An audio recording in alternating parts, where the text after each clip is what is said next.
I would like to see perhaps where some of you guys are joining us from. It is 11 o'clock here in Cambridge.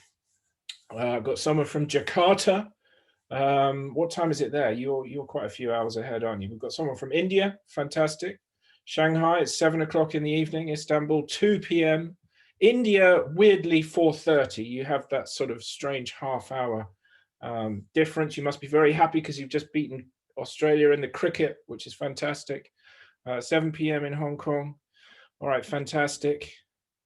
Okay, it's just gone 11, a bit boring. Oxfordshire, it's not boring, although not obviously as good as Cambridgeshire, but there we are. Okay, so we've got quite a few people. We've got about 50 people joining us so far.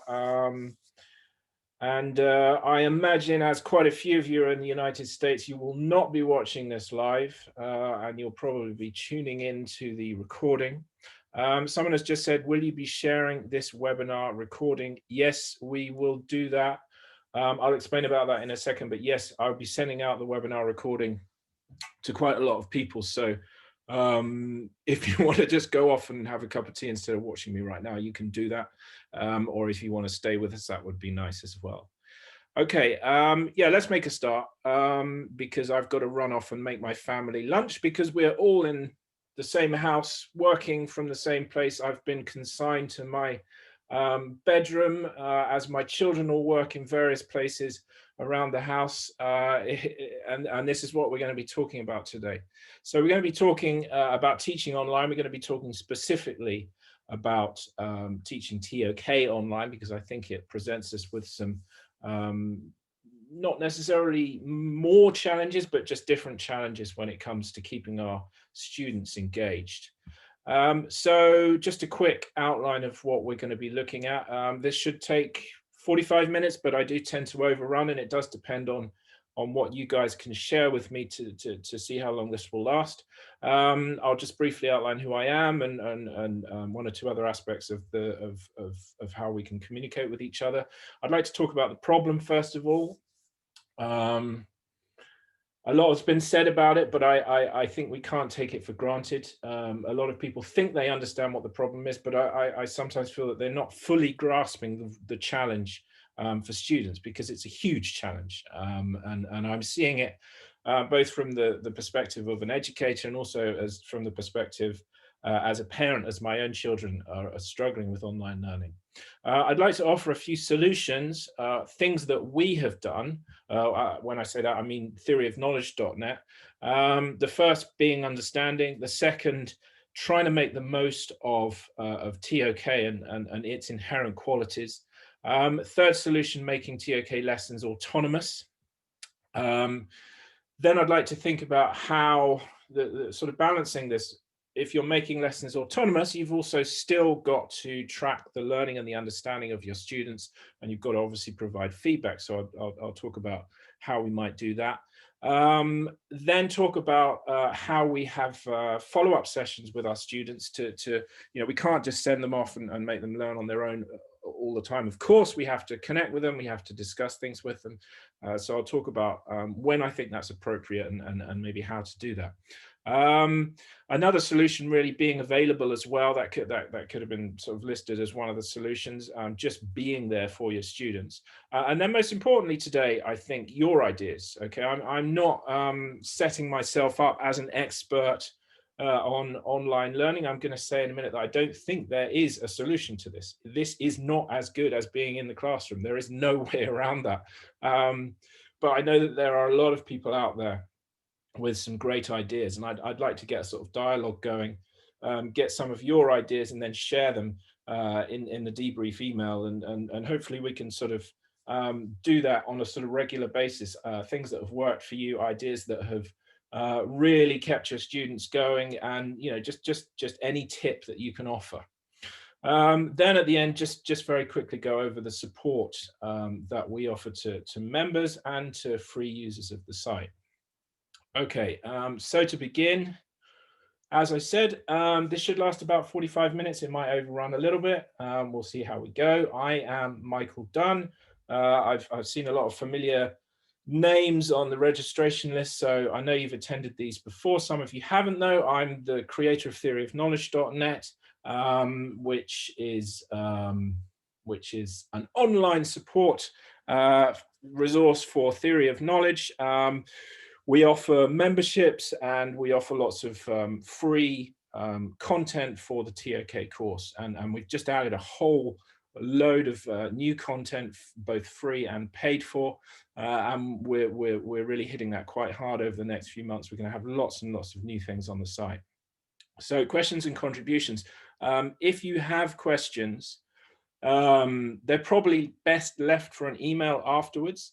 If you have contributions, then you can send them to the chat, which I will share with you at the end of this if we have time. But again, you can also send them in via email afterwards. And these are the things that I'd like to, excuse me, send out in the debrief email. And hopefully we can share best practice for this very strange time that we're living in. I'll send out the debrief email probably tomorrow or the next day, and it will also include the video recording. Okay, right. So what is this problem that we are facing? I don't need to go into the details of what is sort of causing it. But our students are under a lot of stress at the moment, a huge amount of stress. Let's be honest about this. Online learning is boring. It's really boring. It's not quite as bad, I suppose, for TOK age students. I've got a 6-year-old daughter and she's going insane staring at a screen for the entire day. So it's a little bit better for 17, 18-year-old students, but it's still a pale imitation of what we should be doing, which is being in class with our students, interacting with them in the physical classroom, excuse me, and just being with them, being able to wander around a class, being able to sort of crouch down and talk to a student who is having trouble because not necessarily they are talking or saying anything, but you just sense that they're having trouble understanding. It's incredibly difficult to do what we're doing. It's incredibly difficult for them to stay focused. And they are not getting any of the benefits of in-school learning. I mean, I maybe shouldn't say this as an educator, but I've always thought that education is far more a social process than an intellectual and academic process. They are missing their friends. They are missing the interaction in classroom, in the dinner hall, in the fields of the school. It's a sad situation, and there are no solutions. There are no perfect solutions, but we've obviously got to do the best that we can. In terms of TOK, it's obviously a concept-rich course. For those who are just beginning the course, it's a very unfamiliar subject, both in terms of what it deals with and the format of the assessments. Students haven't chosen to do TOK, so we have to win them over in the best of times. We have to try and persuade them that what they are doing is worth their while. And that's when we're in class. Now online, it's really, really hard to persuade them that this thing that has been foisted upon them is worth doing. So we've got to find a way of making it engaging. Excuse me. The assessment tasks, unlike exams, which maybe can be done in a more autonomous way. I mean, remembering back to my own A-level days, I just crammed. I re-noted entire textbooks. I did all the work on my own. You can't really do that in TOK because you need a lot of support from your teacher. You need support for the essays. You need support for the presentations. You need support for the exhibitions if this thing is going to last as long as it takes until we start delivering those. Excuse me. So we need to be there for them to help them create the end product. Teaching online is challenging for us as well. I don't know about you, but it's incredibly draining. By the end of the day, you really want to just turn off your screen and get out. Of course, we can't even do that because we're in lockdown. So yeah, it's a very bad situation, and there is no fully satisfactory reason. I am not here today to offer you the answer, because I don't believe there is an answer. But like I say, we've got to find the best way forward. And that's what I would like to try and do with your help today. Okay, so that's the problem. Excuse me. Right, solution number one cannot be underestimated, and it might sound obvious, but every single lesson you deliver, every single lesson that I deliver, began with that assumption that this is a difficult situation, and my expectations, my expectations of my students have been completely recalibrated.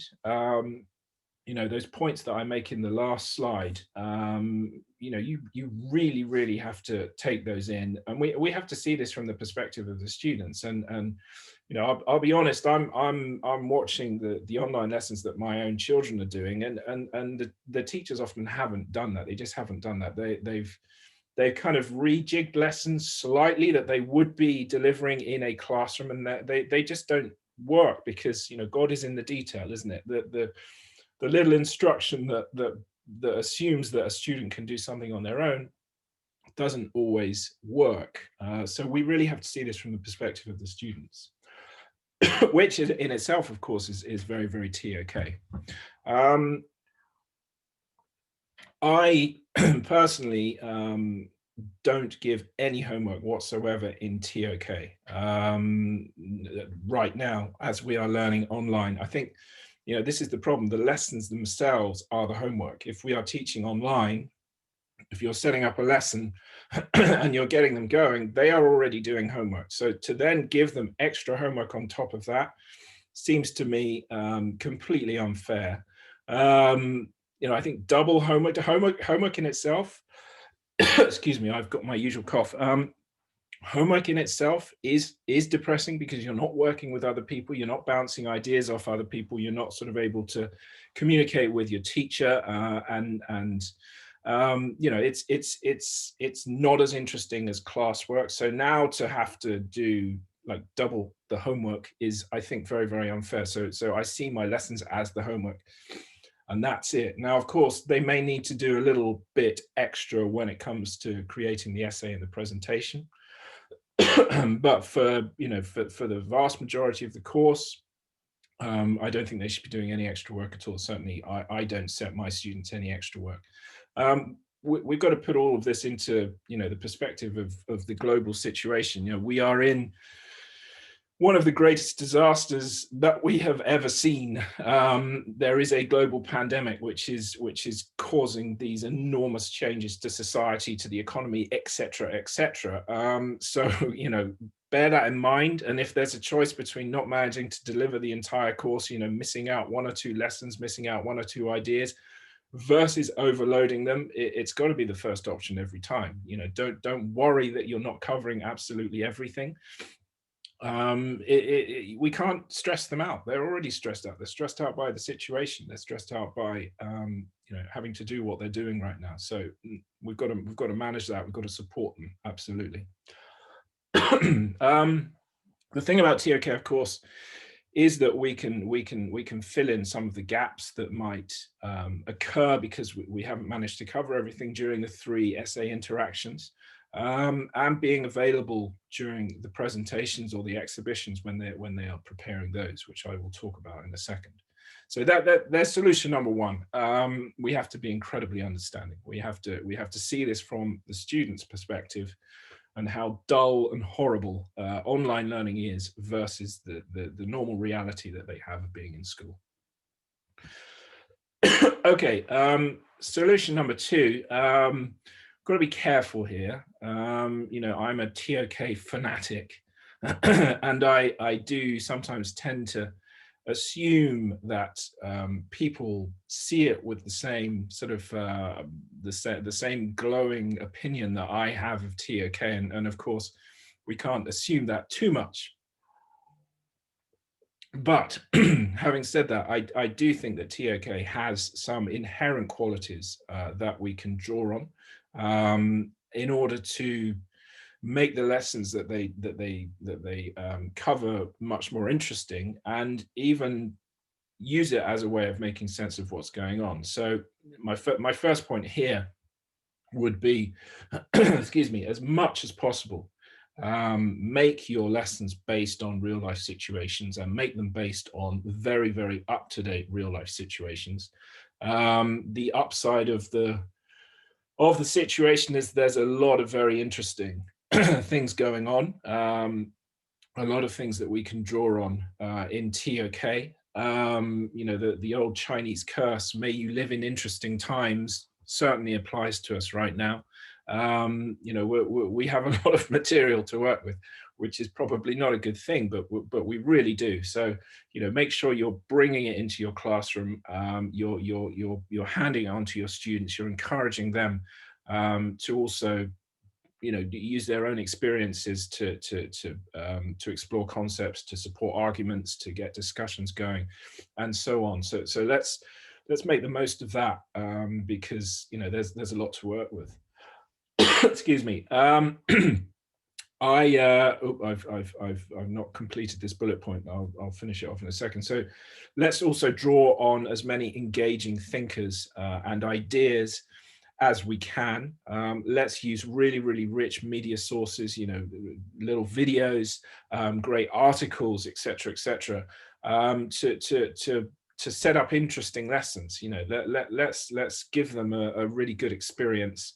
I was going to say, discussed in our webinar on knowledge heroes, which I'll be doing at the end of this month. I think it's the 28th of January. But you can see that on the webinar page. It's another free webinar. I'll be discussing some of the really interesting, engaging thinkers. You know, there are a bunch of obvious thinkers out there. You know, the sort of the traditional philosophers that we use for the course, and of course, they should definitely be drawn on. But I often choose thinkers who are there by virtue of an interesting talk that they've given. They may not even be discussing a hugely important idea, but they've just presented their idea in a really engaging way, and those are going to work for us in TOK. So I will be building on that in a webinar that I do later on in the month. So this point is really, really important.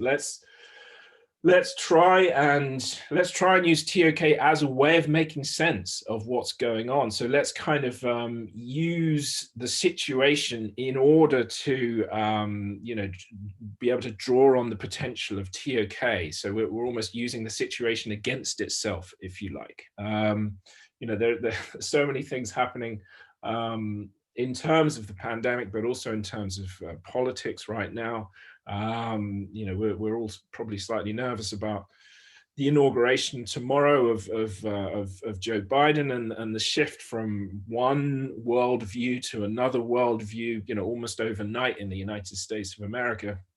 And that taps into so many aspects of TOK. You know, how's this going to go down in history? You know, are we really living in the most polarized society in you know, ever, in terms of politics? How might it affect, how might your religious perspectives affect the way you look at what's going on?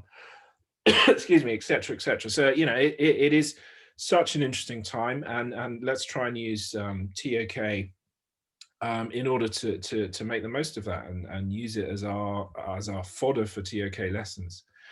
I think also you should also be reminding students, you know, not all the time, but from time to time, and certainly at the beginning of the course. You know, I guess we're marching on, but some of you in the Southern Hemisphere will be beginning the course with a new cohort quite soon. So emphasize the importance of TOK. You know, I've always said it has never been as important as it is now. That is not to say that we haven't always needed critical thinking. We have always needed critical thinking. We have always been misled. We have always been manipulated. Conspiracy theories have been around for hundreds of years. You know, so I don't think the situation has changed fundamentally, but the amount of information that our students are being bombarded with right now means that I think TOK has never been as important as it is now, and particularly now, right now.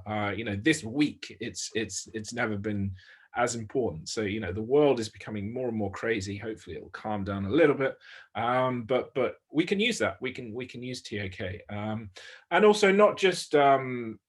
Not just why they're doing this course, but also, you know, in terms of understanding the world and being a positive member of the epistemic community, but also how this is going to help their other subjects, how it's going to help them become critical thinkers in all of the other DP subjects that they do, and hopefully raise their grades when it comes to doing exams, if they ever do exams again.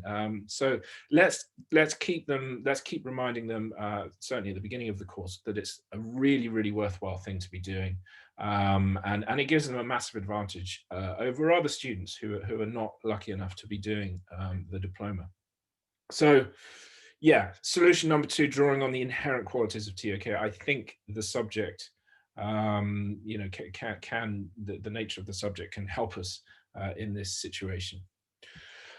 Okay, so when I've been teaching TOK online, and I'm not presently teaching TOK, but I taught it last year for about 6 months, all online, with students who I had only met sort of 2 or 3 times. You know, I still had trouble linking names to faces, so I'm not doing it right now, but I have done it. I know exactly what the problems are of teaching online and teaching TOK online. Sorry, I've really got to learn to position my picture elsewhere on my screen, haven't I? But there we go. Let's move it over there so you can actually read that title. Okay. So as soon as this thing hit, as soon as the online lessons, you know, became a reality for us, I went over every single lesson presentation that I use for TOK, and I changed it into a self-guided presentation, excuse me, so that students could do it on their own. Now, that's not to say that you shouldn't connect with them. I mean, my practice, and you know, I'd really appreciate your thoughts on this. My practice for a lesson, we typically have an 80-minute class. I would connect with them for 10 minutes and just go over what we will be looking at in the class. I'd set them off for an hour or so, you know, depending on how long that first 10 minutes took, because 10 minutes is never 10 minutes in a lesson. They would work on this autonomous TOK class, normally with a partner or two. You know, you can set up breakout rooms on Zoom if you want. I didn't do that very often. I tended just to get them going you know, on their own. They can go offline, they can go and have a cup of tea as they're working on this, but with other people, because I think that's what I would be doing in a classroom. You know, I like to make my students work in groups. So we would start, I would give them, I would explain, we might do the starter together as a group, and then I would set them off with an autonomous class, and then we would regroup at the end again for about 10 minutes, and we would just go over the exit question. I'll show you what that looks like in a minute. So a few things, a few principles that I followed. I mean, I always do this anyway. The first bullet point there, all my students need to be able to access all of my class,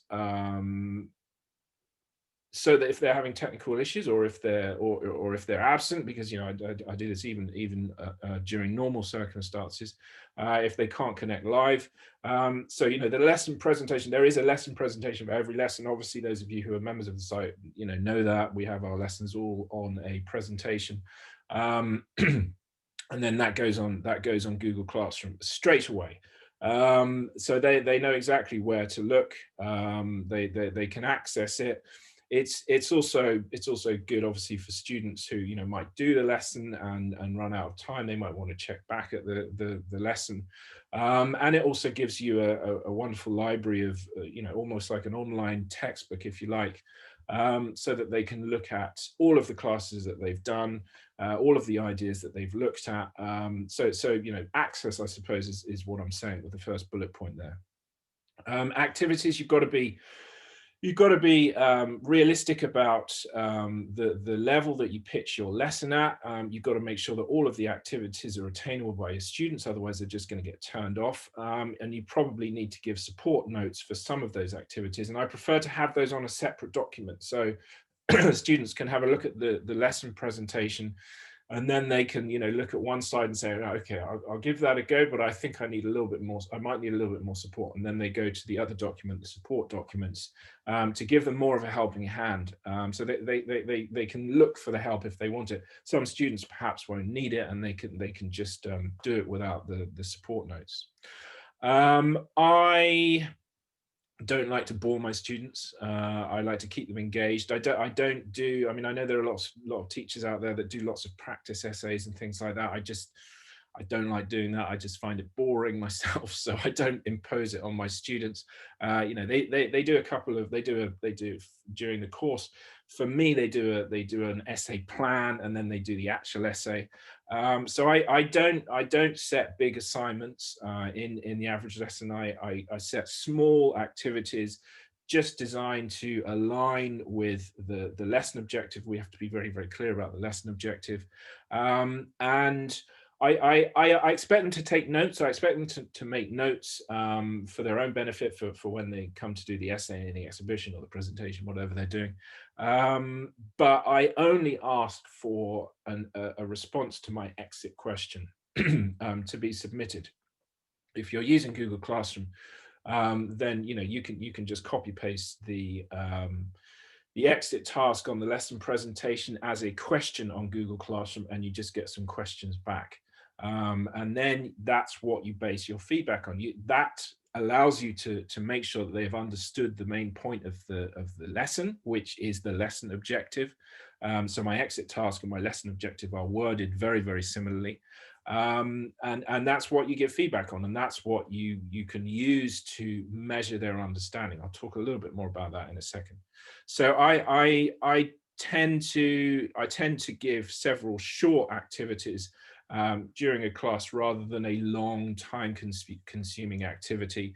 You can do that more when you're in class with them, when you're sort of monitoring them, when you're helping them, when you're supporting them. But I think for us online, it's much better to shorten tasks, have them more varied, and just keep them going like that, rather than really long, tedious kind of things for them to do. So what does this look like? So I've got some links on this presentation, so we can go into actually, if I show you this page of the site, if you haven't seen this already, there are lots of sample resources here, lots of free resources that you can download for yourself. My self-guided lessons, look, these are all available. You can download these for yourself. So we can just click on. Let's have a look at this one. So this is a lesson about the way in which scientific knowledge develops over time. A scientist called Sarah Seeger refers to it as having false starts and wrong turns. So my lesson presentation looks like that. There's a little guide slide there explaining that this is a self-guided TOK lesson, and that how to do it on their own. We might actually have done this starter already online together, and then I would set them going on their own, and the instructions are here. So each slide really is a different activity. And you get to the exit question, which is there.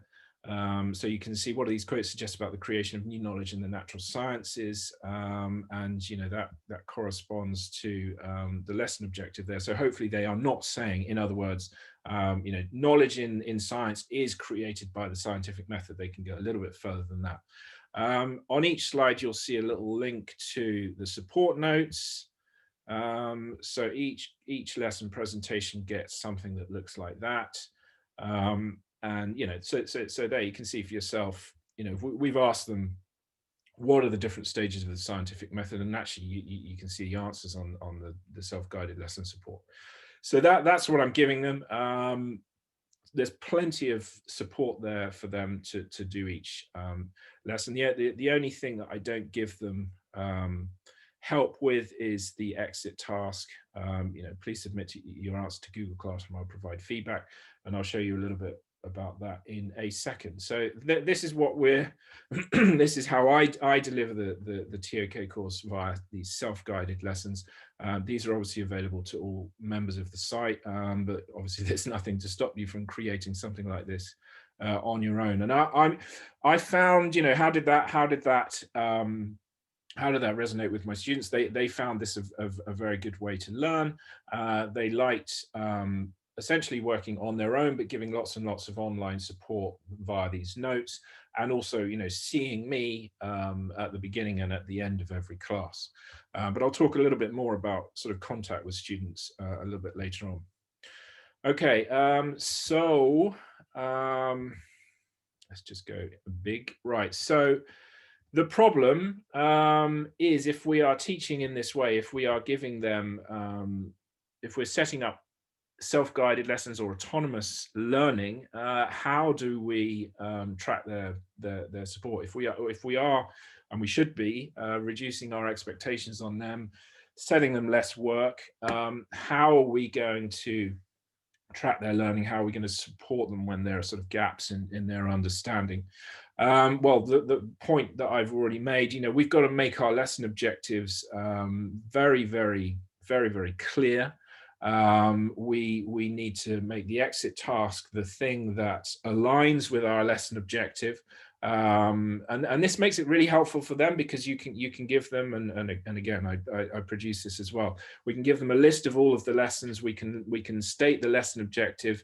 They've done an exit task to test for that, so they themselves can look down at all those lessons. They can see the lesson objective, and they will think to themselves, yeah, I can do that, I can do that, I can do that, or no, I can't do that. Let me go and check that lesson to make sure that I can understand that. And this becomes very important when they're doing the exhibition or when they're doing the essay, because, you know, what they will be writing will correspond to those lessons. So you're giving feedback on their response to the exit task. Google Classroom, I mean, I don't know what we would do without this. I was thinking to myself the other day, how would we have coped, you know, in a pandemic like this 20 years ago, when the internet wasn't developed, when there was no such thing as Google Classroom? You know, I just don't know how we would do it. You know, maybe use carrier pigeons to send lessons to our students. I just don't know how we would do it. We are in that respect fortunate that we have the technology to help us continue meaningful learning. So I use Google Classroom. I know there are alternatives to Google Classroom, so I don't know what you use. I'd be quite interested actually to find out what you use. So if you want to share that as well, then that would be helpful. The things I produce are all on Google. You know, I love Google, and I'm very scared of it at the same time. I think it is very, very helpful for us. So that's, you know, what I use kind of religiously. Let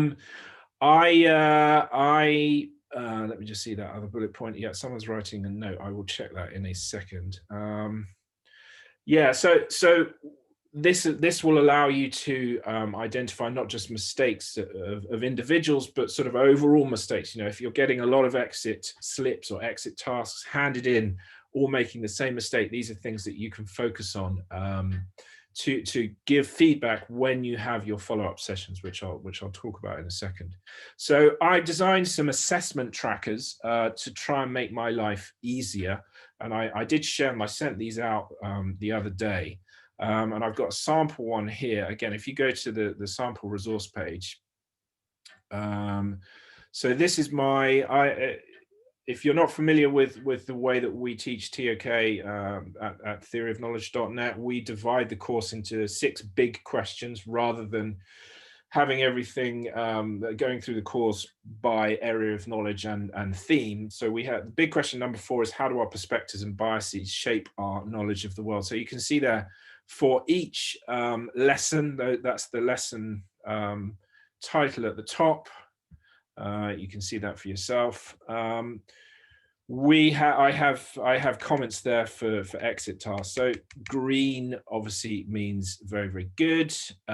Yellow means okay, but could be improved. Pink means that there is a problem, and red means what is going on. And you know, I have had problems keeping track of students that just haven't turned up online. Again, something that I would appreciate feedback on. You know, I think that one of the problems with that is, one of the solutions with that is, you absolutely need management support with chasing up students who perhaps are not going online when they should. You know, they need to be contacted by the school to make sure that there's not a problem and find out what's happening. Personally, I give little points for particularly good lessons, answers, when we're in class, great responses when we're having a discussion. And every 3 of those means in the school that I was working in, means a merit and an automatic email home. You may have some sort of equivalent set up in your school. So again, that's those assessment trackers are available to members, and you can use those. I think it's a good idea to adjust the comments a little bit so that they're not too generic. No doubt you will have 1 or 2 things handed in that may deserve, even more praise, or perhaps deserve you to warrant you to say another comment about how they might improve it. So, by all means, sort of edit that and improve that if you think it needs it. So each of the big questions has an assessment tracker like that. I just take those comments, I copy paste them here. So, if it's student M that's just done that, they go in, they get a comment like that. I also copy paste that to Google Classroom so they can see it. And when you filled it in, it looks quite cool actually, because you've got sort of a multicolored Google Sheets. And when you come to giving your report at the end of the term or the bimester, you can instantly see all the greens. This is they're working fantastically, or reds, we have a problem here. And it really helps you to write reports and give feedback to parents as well. Okay, so that's how I track it. That's how I teach. That's how I track. My face just keeps blocking everything, doesn't it? Let's move it down there. Okay, that's good for now. Okay, so as I've said, my self-guided lessons generally involved a short introduction and a short plenary, both about 10 minutes long. But then every 2 or 3 weeks, I was teaching an 80-minute class plus a 40-minute class every week. And probably for me, every 3 weeks, I had just a discussion session for 40 minutes with my students. For 40 minutes, we would just discuss everything we had spoken about. I would kind of volunteer students to discuss some of the ideas that they have found engaging and interesting. I would address some of the problems that I'd identified. They would have had feedback via Google, but I would also say it during these sessions. And it's just an opportunity for interaction, because that's what's really missing as we teach online. It's just I was just missing them, and I would go online and I would be so happy to see my students. Sometimes we didn't even talk about TOK. Sometimes we would just talk about what's going on. Again, going back to the point made earlier, using TOK to sort of try and make sense of what's going on. Sometimes just totally forgetting about TOK and just finding out how the students were and how they were coping. So I think that's quite important. That's why we do the job, and it was great just to connect with them again and just talk about anything. But you can use this also to field any questions that the students might have. Maybe they've got assessment tasks coming up, the final assessment, essays or presentations, whatever. Just being there for students, which is another point that I'm about to make. Okay, so the other thing that I offered, I made a time, and it was kind of a it was a lunchtime during the school day, at least once a week for each group that I was teaching, where I was just available and they could drop in. So it's a really nice idea to have a kind of drop-in TOK clinic, particularly as it says there. When they're doing either an important formative task or their actual final assessments, the essays, although that deserves a separate point in a second. So just being there, they appreciate that. Even if they don't turn up, they appreciate you being available. And for some of the students that perhaps being deliberately elusive, you can use that as a way of saying, what's going on? I'm here. I'm offering you my time, and you're completely reluctant to turn up. So it puts you in a strong position, and it makes them feel a lot better. So I recommend doing that. So when it comes to the essay, in some ways I found it easier to organize the interactions. I had a really strict and clear booking system that I shared with my students. Here, so here I gave a list of times for the first interaction. Right, you must fill this in before XXX, and we went through it like that. And you had to turn up on time. If you didn't, then I really actually didn't get too many problems at all with my students turning up for their 3 interactions. Um, and in some ways, I found that when I've booked interactions with my students for the essay, and we've all been in school, sometimes they find it easier to avoid you, but there's just no way they can avoid you. If it's an online session, it's booked, they know it's there. If you're having your regular classes, you can be reminding them, make sure you're meeting your online interactions. And I actually found it quite a good way of doing the essay with them. I always make it very clear with my students that if they have any issues, they've got to communicate them to you in good time, so that they can't suddenly say, well, my laptop broke last month, or whatever the problem is. And yeah, I had quite a good experience with my 3 interactions online. You have to be careful with your times. Some of my interactions were quite quick. The student had everything pretty sorted, and it might have lasted 10 minutes or 15 minutes. Some students were in a lot of trouble. They ended up changing titles, and sometimes it can take half an hour for a single interaction. So make sure that you've got lots of sort of buffer time around your interactions.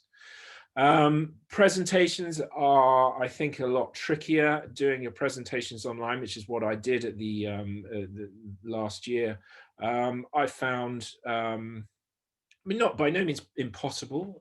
They were actually quite good at them, but it's just another of those experiences which should be great, not being that great. Doing the presentations online is not as fun. There's no atmosphere, obviously, because you're online. But I made sure that I had met with them before they delivered the presentation, gave them a few reminders, gave them a little bit of feedback on what they had planned. So we had again, I did that in a similar way to the essay interaction booking.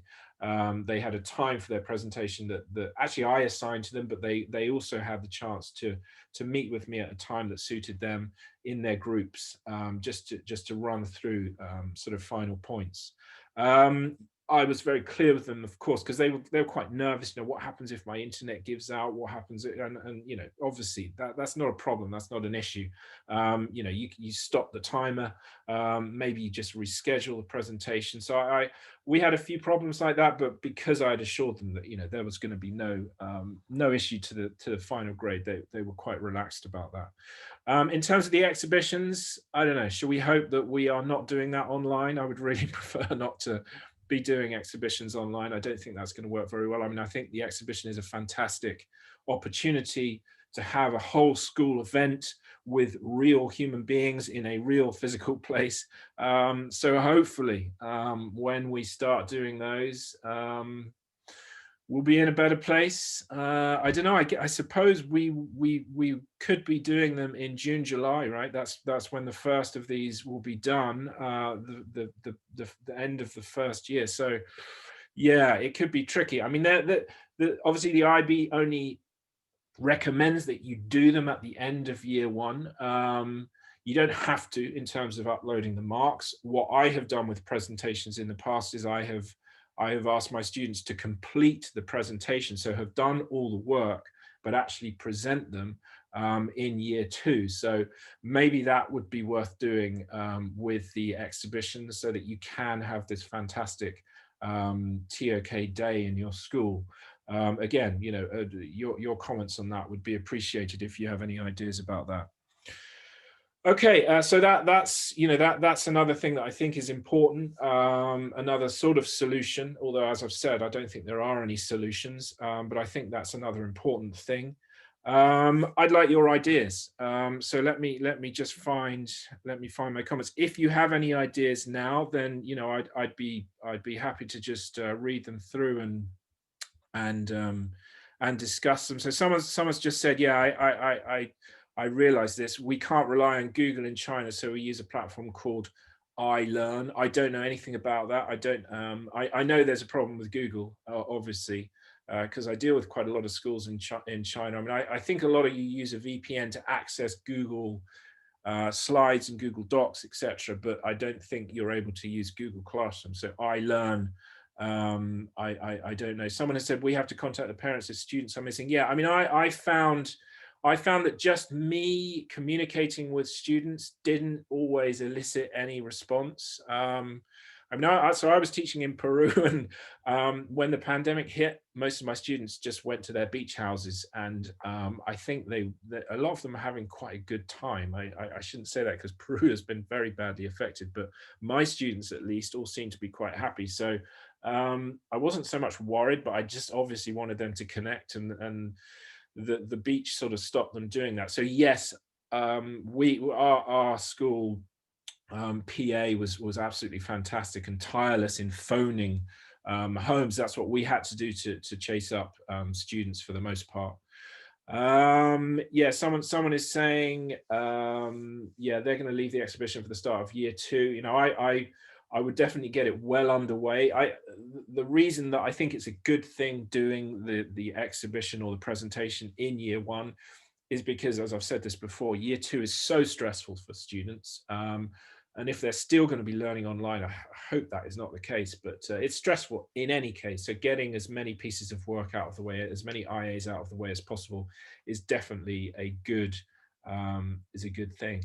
Is it all right to invite other schools to be guests to the TOK exhibition to witness the work? I definitely think that sounds like a good idea. Why not? I think we should share ideas as much as we possibly can. You know, I think videoing it, recording it, and sharing it with other schools would be really, really nice as well, so that we all sort of feed off each other and get some brilliant ideas. Someone has said our students are missing each other's company, but their response perversely is to become more reclusive. To counteract this and give them time talking to each other, I like to set structured discussions for students in breakout rooms. Yeah, I think that's a good idea. Information gaps are good for discussions. Collaborative dialogue, writing on shared. Yeah, shared Google Docs. I think that's good. I mean, in a lot of the self-guided lessons that I use, they are filling in shared documents. They're very good at doing that, even in class. You know, I think they're very good at finding shortcuts. You know, and doing their work. Now's the time when they can draw on that skill and really share what they're doing. So yeah, that's a good idea.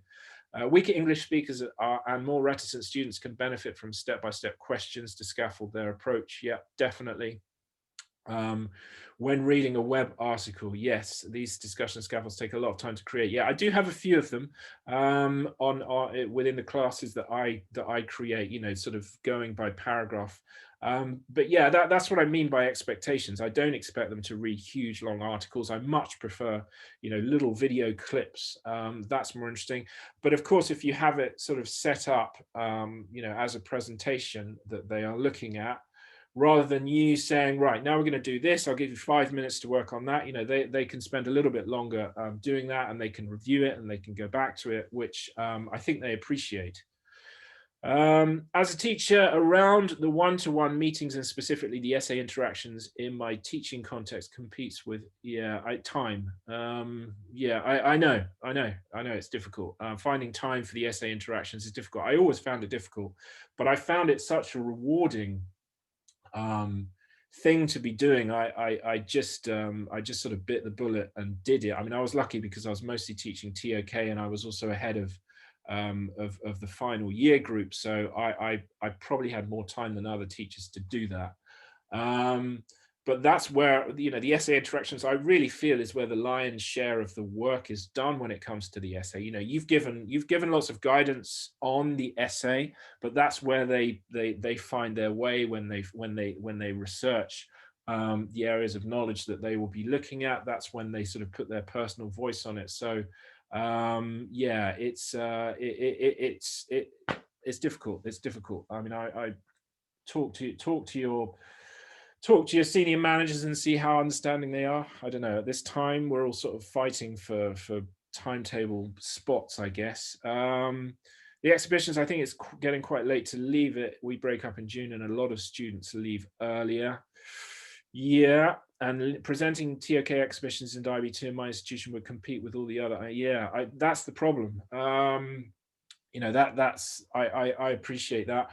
I I mean, with my presentations, when I got them to prepare them in year one, you know, they absolutely got to a final point with their presentations. This is it. You know, I used that as the kind of final grade for the year, their presentations. So they were absolutely ready to deliver them in year two. So I don't know, maybe that's some kind of solution. I'm not sure really.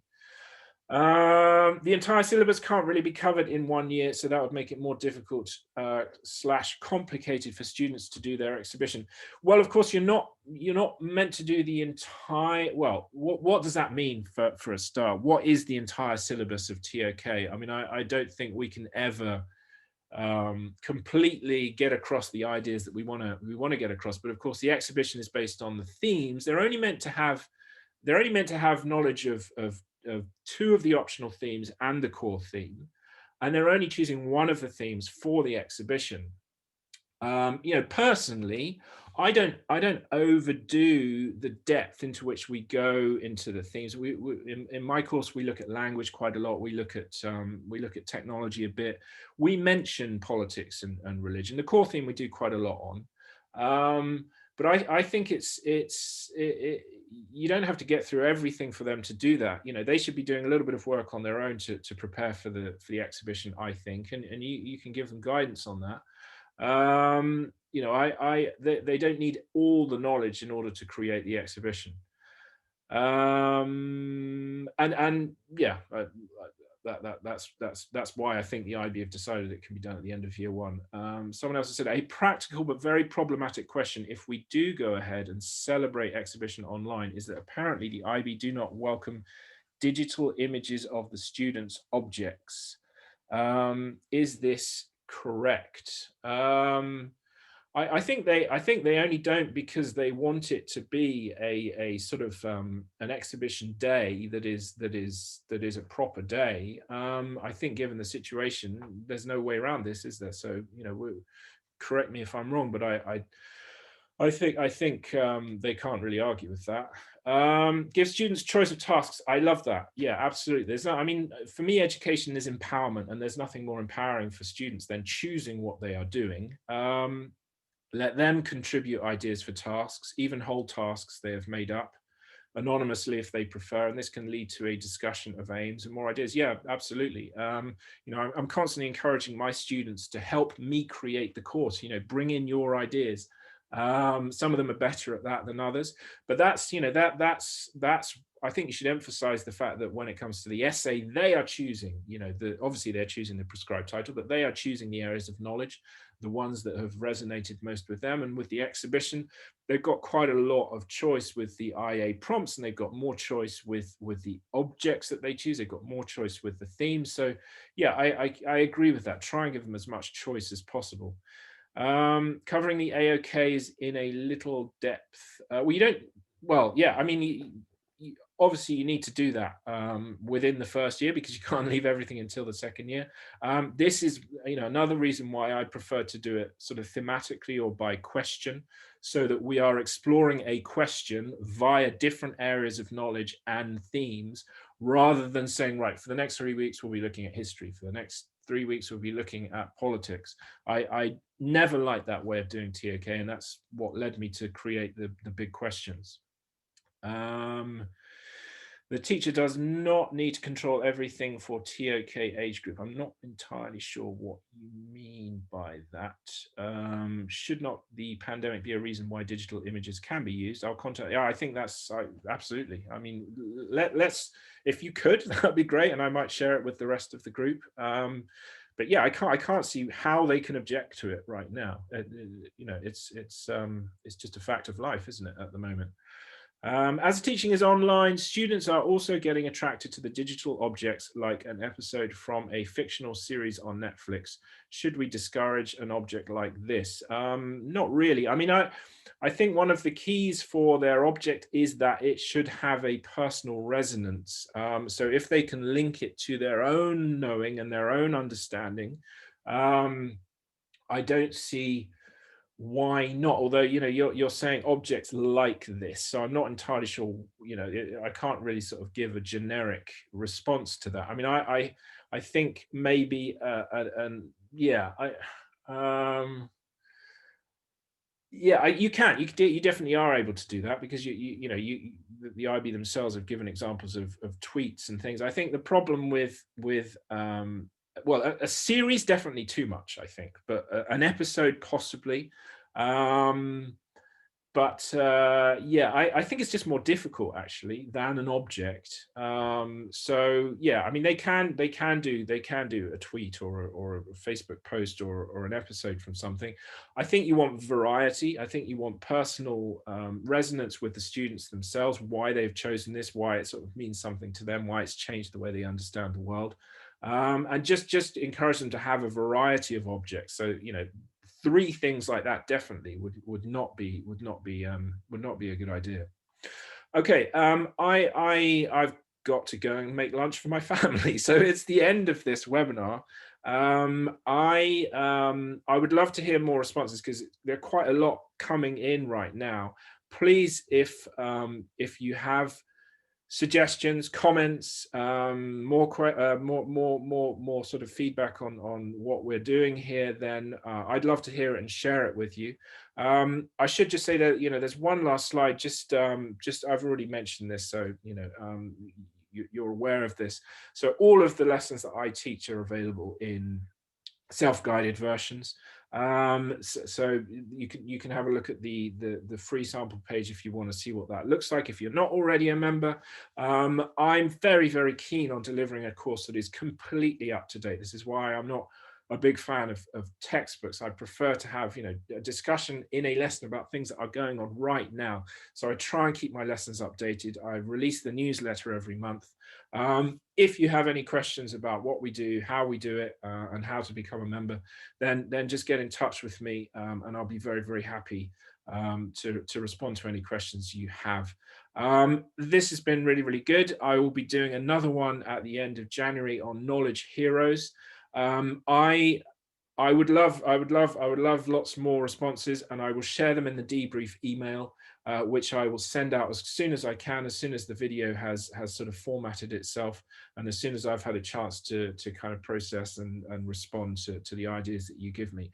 Thank you very much for joining me, and I will see you at the next one. Thank you so much. Goodbye.